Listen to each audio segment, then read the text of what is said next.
So yesterday we talked about single step equations, the basic multiply, divide, add, subtract parts of solving equations. Okay, today we're going to get into multi-step, but first I want to review these. Okay, so on number 1, how do I get x by itself? You have to Divide by 7.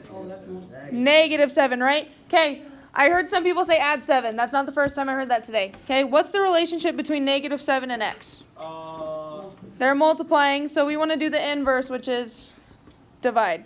So we want to divide by -7 on both sides, so we get x equals -8. Yep. Number 2, how do we get x by itself? Multiply by 4. So we get x equals 16. Yep. Okay, number 3, how do we get rid of that -3 to the other side? We have to add 3. Do the opposite. We want to add 3 because our goal is to get that to cancel out and get 0. So we get x equals 12. Okay, last one on number 4. How do we get rid of 8? You have to subtract 8. Yep, because it's positive. We want to subtract 8 on both sides. So we get x equals 2. Okay, are there any questions on those basic properties of solving for x? We're okay with those? Yes. All right. Into solving multi-step equations. Okay, we're going to do not just one step, but 2 steps, mixing up the 4 properties that we learned yesterday. Okay, so looking at this example here, what do we think we need to do first? 2 times or m. You put that. So you want to keep divided by 2. You want to keep their relationship. You want to find your variable, keep what's with it together till the end. So 2m, we want to keep that together until the very end. Okay, so what do we want to get rid of first? Yep, we want to subtract 8. Work away from the variable first. So I have 2m equals 32. Oh, then you just do 24 since we subtracted. And now we want to do what? Divide by 2, so we get m equals 12. Yep, we're taking it one step at a time. See how I showed my work? Yeah. Do we see how important it is to show your work now? Okay, it is very important to show every step of what you do. Okay? All right, let's look at this one. What do we do first on this example? You have to work away from the variable. So Work away. 6. Yep, work away. Keep these together. So we want to subtract 6 on both sides. That's 3. The 9 turns into 3. So we have 1 over 2, w equals 3. Now we want to do our last step. How do we get rid of that 1/4? Multiply. Multiply by? 4? Yep, multiply by that bottom number. Multiply by 4. That's So we get w equals 12. Good. Okay. So it is very, very, very important to show your work. Okay, so you don't get lost. So if you ever have a question and I come to you and you don't have any work shown, do you think it's easy for me to help you? I will. Okay? But if you have your work shown, it's easier for me to see where you went wrong. Okay? And it's easier for you to see that too. Okay, let's look at a few more examples. What do we need to do first on this one? Oh, you have to. First, let me ask you, is there anything with the x? No. More than 1. Rethink that. -1, right? So then you work away from. So you start with the 5. Yep. How do I get rid of the 5? Add or subtract. I want to subtract because it's already positive. We want to subtract 5 on both sides.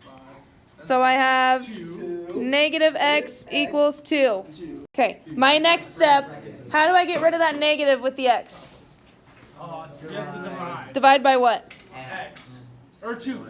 Divide by One. -1, right? Take that negative, we have x equals -2. So if you ever have -x equal to something, I'm just going to say 1, you want to divide by -1 to get it away.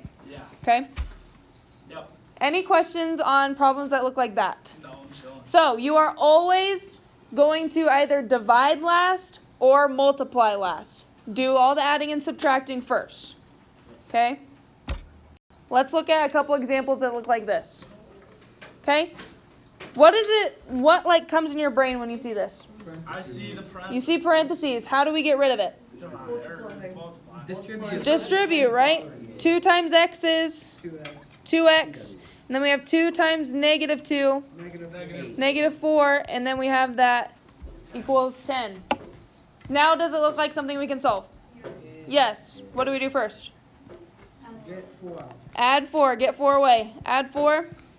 So we have 2x equals 14. Last step. Oh. Divide by 2. We have x equals 7. Okay? So you want to simplify first before you start moving things to the other side. Okay? Go try this one on your own. Yes, we need to distribute first. 2 times 2x. 4. 4x, and then 2 times 2. 4. 4, and then we have that equals 100. Always, always, always rewrite everything. Okay? Don't leave that 100 up there and try and work from there. Always rewrite everything every step. Okay? What'd you do next? Then you subtract 4 from the 4, and then you take that away. Then that's 96, and then 4, and then you divide by 4. Good. Now we divide by 4. 24. So we get x equals 24. Okay, let me ask you something. What if I had a negative 2 right here? You would divide by negative 2. You subtract 4 minus negative 2, then that's 2. You would combine like terms first before you moved it over. So then Okay, that so just- always be in simplest form before you start moving things. Wait, so then that just Okay. 2, and then you just do. Any questions so far Nope. about multi-step? Nope. Okay, we are going to do a bell ringer.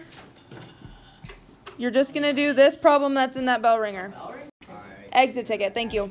Let's look at this example together. I have 9 equals negative 4x minus 3. What do I want to do You first? just start at 3. Right, keep these two together until the end. So we want to add 3. Add 3, and then you add 3 to that. So we get 12 equals negative 4x. And you divide. Now, right, what's the relationship between negative 4 and x? They're twinning. They're multiplying, so we want to do the inverse. Divide by negative 4. Take the negative with. So I get x equals negative 3. Good. Okay, any questions before I hand out your worksheet?